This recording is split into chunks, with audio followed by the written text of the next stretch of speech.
Assalamualaikum warahmatullahi wabarakatuh. Perkenalkan, nama saya Sophie Meilani Susanti SPD dari SMP Lab School UPI Kampus Cibiro. Saya merupakan guru pembimbing tim 3 tantangan literasi Leksa Medas Kabupaten Bandung. Pada kesempatan kali ini saya akan menyampaikan hasil review buku yang sudah saya baca. Buku yang sudah saya baca berjudul Funiculi Funicula. Ini buku kedua dari seri pertama, karya Toshikazu Kawaguchi. Alasan kenapa saya memilih buku ini adalah karena buku ini merupakan genre fantasi, kemudian genrenya slice of life. Artinya di dalam buku ini sangat penuh dengan makna-makna kehidupan gitu ya. Selain itu, saya juga salah seorang yang sangat suka dengan negara Jepang gitu, karena buku ini bercerita dengan latar negara Jepang. Saya sangat suka dengan segala budaya Jepang dan keempat musim yang ada di Jepang. Makanya saya memilih buku ini untuk dibaca. Buku ini menceritakan tentang sebuah kafe kecil yang berada di gang sempit di kota Tokyo. Kafe ini bernama Funiculi Funicula.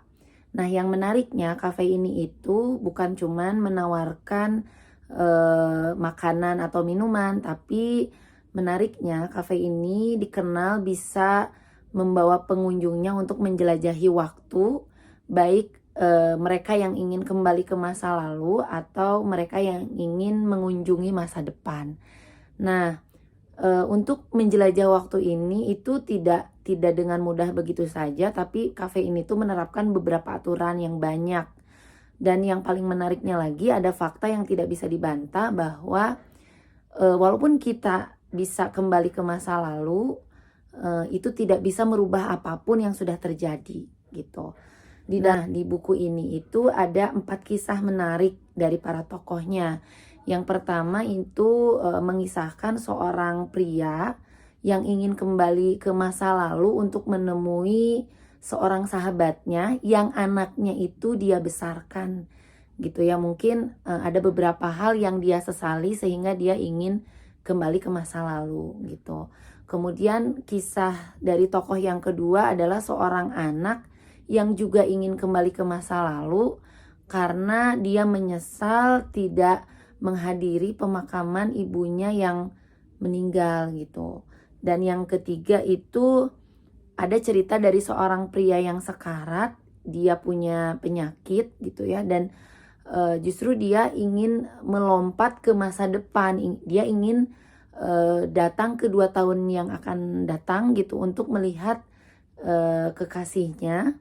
Apakah dia baik-baik saja, apakah kekasihnya itu bahagia gitu. Jadi kalau cerita yang ketiga ini adalah cerita di mana seorang pria ingin datang ke masa depan untuk memastikan bahwa kekasihnya itu bahagia ketika dia tinggalkan gitu. Dan yang terakhir adalah kisah seorang detektif yang juga ingin kembali ke masa lalu karena dia ingin memberi hadiah kepada seorang perempuan yang dimana itu adalah istrinya, dan hadiah ini adalah hadiah yang dia berikan untuk pertama dan untuk terakhir kalinya. Jadi buku ini tuh memang isinya tentang penjelajahan waktu, dimana para tokohnya itu merasa ada penyesalan dan merasa ada hal yang ingin dia lakukan untuk memperbaikinya.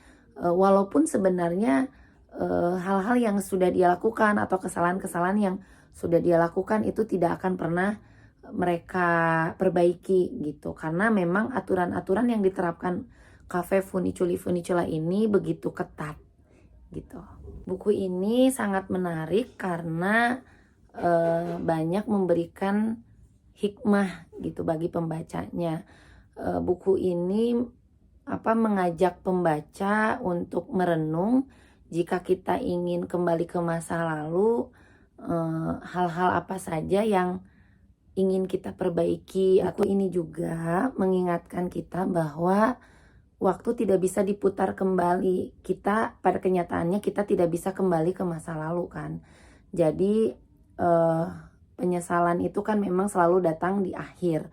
Jika memang ada penyesalan atau kesalahan-kesalahan kita yang pernah kita perbuat di masa lalu dan itu tidak mungkin kita perbaiki, maka cara memperbaiki yang lebih baik adalah dengan menjadi baik di masa kita yang sekarang dan ke depannya gitu. Walaupun dosa-dosa kita atau kesalahan-kesalahan kita tidak pernah bisa kita perbaiki, tapi itu bisa menjadi pembelajaran berharga supaya kita menjadi manusia atau pribadi yang lebih baik lagi di masa sekarang dan di masa yang akan datang. Mungkin hanya itu yang bisa saya sampaikan tentang review buku pada kesempatan kali ini. Semoga hikmah yang saya sampaikan bisa jadi pengalaman yang baik bagi diri saya juga bagi kalian semua. Terima kasih. Wassalamualaikum warahmatullahi wabarakatuh.